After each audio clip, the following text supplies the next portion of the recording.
আমরা এনটিআরসির মাননীয় চেয়ারম্যান স্যারের সাথে দেখা করেছি, স্মারকলিপি দিয়েছি এবং কথা হয়ে আমাদের যৌক্তিক দাবি যথাযথভাবে উপস্থাপন করে তারপর আমরা পুনরায় সচিবালয়ে এসেছি। আসার পর শিক্ষা মন্ত্রণালয়ের অতিরিক্ত সচিব জনাব মিজানুর রহমান স্যার এবং শিক্ষা মন্ত্রণালয়ের যুগ্ম সচিব জনাব হেলালুজ্জামান স্যার উপস্থিত ছিলেন। তাদের দুইজন এবং আরো কয়েকজন কর্মকর্তা ছিলেন। তাদের উপস্থিতিতে আমাদের 5 সদস্যের প্রতিনিধি দল আমাদের যৌক্তিক দাবি যথাযথভাবে উপস্থাপন করি এবং তারা আমাদেরকে আশ্বস্ত করেছেন আমাদের যারা 6000 রয়েছেন তাদেরকে দ্রুত সময়ের মধ্যে তারা একটি নিয়োগের ব্যবস্থা করবেন ইনশাআল্লাহ। আমি আপনাদেরকে বলতে চাই আমাদের যৌক্তিক দাবি যথাযথভাবে আদায় না হওয়া পর্যন্ত আমাদের এই লড়াই চলবেই ইনশাআল্লাহ। এবং আমি বলতে চাই আপনারা ভাববেন না যে আজকে আমাদের সংখ্যা কম এই জন্য আমাদের দাবি পুরোপুরি মেনে নেওয়া হয়নি বা এরকম, এতে ভাবার কোনো চান্স নেই। আমাদের 6000 প্রার্থী যদি আমাদের দাবি বাস্তবায়নে কোনো ষড়যন্ত্র করা হয়, কোনো বিলম্ব করা হয়, কোনো কালক্ষেপণ করা হয়, প্রয়োজনে আমরা আবার রাজপথে আসবো, প্রয়োজনে রাজপথে আমরা আবার অবরোধ করবো, মহাসমাবেশ বা বিক্ষোভ কর্মসূচির মতো সকল কর্মসূচি আমরা প্রয়োজনে দেবো আবার। তবে এতটুকু আপনাদেরকে আশ্বস্ত করতে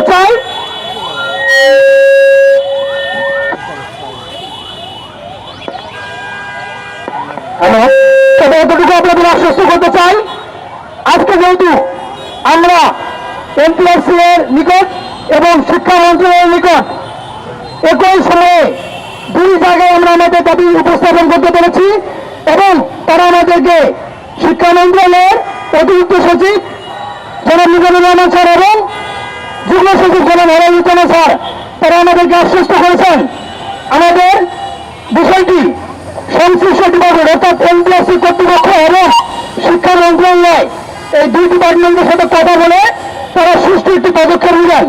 তারা আমি তাকে বলেছিলাম এনটিআরসি মাননীয় অতিরিক্ত সচিব মিজানুর রহমান স্যারকে বলেছিলাম স্যার আমাদের সমাজের মেয়াদ 3 বছর আমাদের বয়স সময়সীমার মধ্যে, তাহলে আমাদেরকে কেন নিয়োগ দেওয়া হবে না? স্যারগুলো সদুত্তর দিতে পারেনি এবং অতিরিক্ত সচিব স্যার তাকে আমি বলেছি অলরেডি যে বিষয়ে যোগ্য সমাজের প্রার্থী রয়েছে আপনারা নতুন শিক্ষক খুঁজছেন, কিন্তু আমাদেরকে রেখে আপনারা কিভাবে নতুন শিক্ষক খুঁজেন? আমরা দেখতে পাচ্ছি আপনারা 70,000 শিক্ষক নিয়োগ দিবেন, তাহলে আমাদের কি দোষ, আমাদের কি অপরাধ? আমাদেরকে 6000কে রেখে আপনারা নতুন লোক প্রক্রিয়া যাবেন, নতুন নীতিমালা বাস্তবায়ন করবেন। তখন কিন্তু তিনি বলেছেন আমাদেরকে যেন আপনাদের বিষয়টা আমরা বাদ দিইনি। এনটিআরসি কর্তৃপক্ষের যে নীতিমালা রয়েছে সংশোধিত একটি নীতিমালায় একটি গেজেট তারা প্রকাশ করেছিল, সেই গেজেটে কিন্তু হেফাজত করে সংরক্ষণ একটি যে নতুন যে গেজেট প্রকাশ করে অর্থাৎ 19তম নীতিমালার যে গেজেট, সেই গেজেটের মধ্যে স্পষ্ট লেখা আছে হেফাজত করানো রহিতকরণ, অর্থাৎ আমাদের যারা নিবন্ধিত সরকারি প্রার্থী রয়েছে তাদের স্বার্থ তারা সংরক্ষণ করেছেন। তারপর আরেকটি বিষয় বলেছি মিজানুর রহমান স্যারকে এনটিআরসি কর্তৃপক্ষ অনেক সময় বলে যে আমরা সনদ চাকরি দেই না, তখন আমি তাকে বললাম স্যার সনদের মেয়াদ এবং বয়স থাকা সাপেক্ষে যতবার সম্ভব ততবার কোনো বিজ্ঞপ্তি দেওয়া যায়।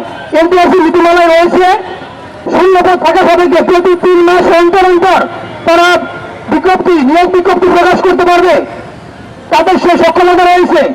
আরেকটি বিষয় বলছি সেটা হচ্ছে অতিরিক্ত সচিব স্যার বা এনটিআরসি অনেক সময় তারা বলেছে আমাদেরকে বলে যে আমরা তোমাদেরকে 2বার সুযোগ দিয়েছি, তখন আমি তাকে বলেছি আপনারা আপনাদের নীতিমালার কোথাও লেখা নেই যে 2বার সুযোগ দিয়েছেন আর সুযোগ দেওয়া যাবে না। আপনাদের তিনি কিন্তু আমাদেরকে কোনো নীতিমালা দেখাতে পারেননি এবং এরকম কোনো নীতিমালা নেই। অর্থাৎ আমাদের সহায়তার মেয়াদ এখনো 2 বছরের মতো বাকি। আমাদের আবেদন নিবন্ধনের সমাপ্তি হয়েছে 4 জুন 2025, সেই হিসেবে প্রায় 2 বছরের মতো আমাদের সহায়তার মেয়াদ এখনো বাকি। আমাদের বয়স 35 এর মধ্যে। আপনারা জানেন এনটিআরসি কর্তৃপক্ষ সর্বোচ্চ 35 বছর পর্যন্ত তাদের নীতিমালা অনুযায়ী সুপারিশ করতে পারে। যখন তাকে বলেছি স্যার আমাদেরকে বলেছেন যে হ্যাঁ তোমাদের বিষয়টা যৌক্তিক এবং আমরা এ বিষয়ে পদক্ষেপ নেব। তো সকলকে আজকের এই বিষয়টি আমি আজকের মানববন্ধন থেকে বলতে চাই আমাদের লড়াই এখনো শেষ হয়নি। আমাদের যৌক্তিক দাবি যথাযথভাবে পূরণ না হওয়া পর্যন্ত আমরা আমাদের কার্যক্রম, মানববন্ধন, আমাদের বিভিন্ন জায়গায় আমাদের কূটনৈতিক কার্যক্রমের মধ্যে আমাদের যৌক্তিক দাবি আমরা যথাযথ উপস্থাপন করব।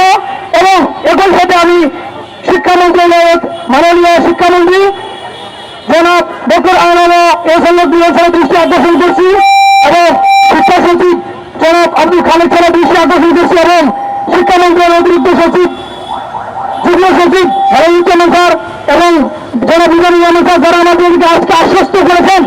আমরা চাই আপনাদের সেই আশ্বস্ততার জায়গা থেকে যাতে আমাদের সাথে আর কোনো বৈষম্য না করা হয়, আর কোনো প্রতিশ্রুতি চাই না, আর কোনো মিথ্যা আশ্বাস চাই না। আমরা রাজপথে থাকতে চাই না। আমরা চাই আমাদের যৌক্তিক দাবি যথাযথ বাস্তবায়ন। আমাদেরকে আর রাজপথে আনতে আপনারা বাধ্য করবেন না। যদি আমাদের সাথে কোনো বৈষম্য করা হয় আমরা আবারও রাজপথে চলে আসবো। প্রয়োজনে রাজপথ অবরোধ সহ, রাজপথ ব্লকেট সহ যেগুলো ধরনের কোনো কর্মসূচি দেব। আমি আরেকটি বিষয় বলতে চাই, আমরা এ রাষ্ট্রের পক্ষের শক্তি, আমরা জাতীয়তাবাদী দল তথা বিএনপির সমর্থক গোষ্ঠী, আমরা ছাত্র জনতা, আমরা জুলাই বিপ্লবে আমাদের রক্ত ঝরিয়েছি।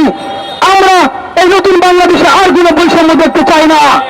বিগত 17 বছরে বিভিন্ন সময়ে বৈষম্য করা হয়েছে, আর নতুন করে বৈষম্য চাই না।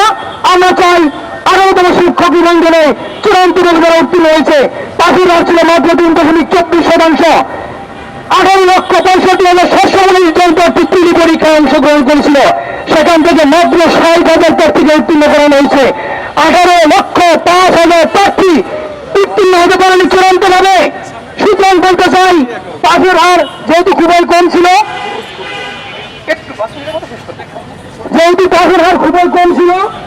সেক্ষেত্রে আমরা চাই তারা যেহেতু নতুন নীতিমালায় যাচ্ছে, আমাদের প্রিলি রিটার্ন ভাইবা 3 ধাপে উত্তীর্ণ হতে হয়েছিল, কিন্তু 19তম নিবন্ধন থেকে প্রিলি এবং ভাইবার মাধ্যমে উত্তীর্ণ হতে হবে।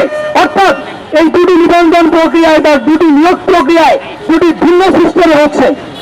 সুতরাং রাষ্ট্রের দায়িত্বশীল শিক্ষা সংশ্লিষ্ট বা শিক্ষাবিদদের দৃষ্টি আকর্ষণ করছি যাতে আমাদের এই বিষয়টি নিয়ে তারা আলাপ আলোচনা করেন। যারা শিক্ষাবিদ রয়েছেন বিভিন্ন গণমাধ্যমে আপনারা আমাদের বিষয়টি আলোচনা করবেন। 18তম নিবন্ধনের যারা উত্তীর্ণ আছে তাদের যৌক্তিকতা কতটুকু আপনারা এই বিষয়ে আলোচনা করবেন। আরো বিভিন্ন গ্রুপ রয়েছে, আমি তাদের সম্পর্কে তেমন বলতে চাই না।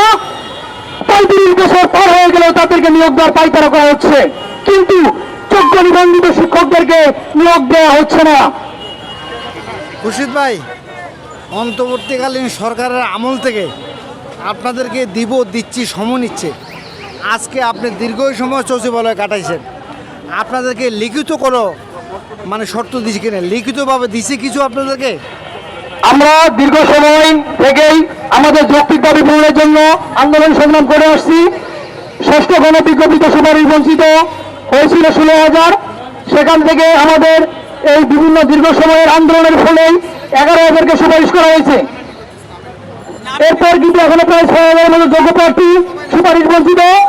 আমাদের নিয়োগ দেওয়ার জন্য আমরা বিভিন্ন সময় স্মারকলিপি দিয়েছি।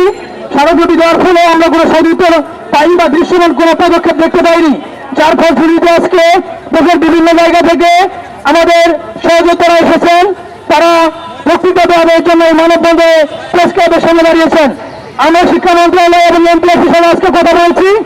এমপিআরসি কথা বলার পর তারা শিক্ষা মন্ত্রণালয় আমাদেরকে পাঠিয়েছে। শিক্ষা মন্ত্রণালয়ে আসার পর জনাব শিক্ষা মন্ত্রণালয়ের অতিরিক্ত সচিব জনাব মিজানুর রহমান স্যার এবং শিক্ষা মন্ত্রণালয়ের যুগ্ম সচিব জনাব হেলালুজ্জামান স্যার উপস্থিত ছিলেন। তারা আমাদেরকে আশ্বস্ত করেছেন আমাদের বিষয়ে এমপিআরসি কর্তৃপক্ষ এবং শিক্ষা মন্ত্রণালয়ের সাথে আলোচনা করে দ্রুত সময়ের মধ্যেই সুষ্ঠু পদক্ষেপ নেবেন বলে আমাদেরকে মৌখিকভাবে আশ্বস্ত করেছেন। লিখিত কোনো প্রজ্ঞাপন বা লিখিত কোনো ডকুমেন্টস তারা দেননি, তারপরেও তারা আশ্বস্ত করেছেন। আমরা আশা করছি তারা রাষ্ট্রীয় দায়িত্বশীল ব্যক্তি, তারা আমাদের শিক্ষাগুরু, তারা আমাদের সাথে যাতে প্রতারণা না করে, আমাদের সাথে যাতে বৈষম্য না করে, আমরা এমনটা আশা করছি। ধন্যবাদ আপনাকে।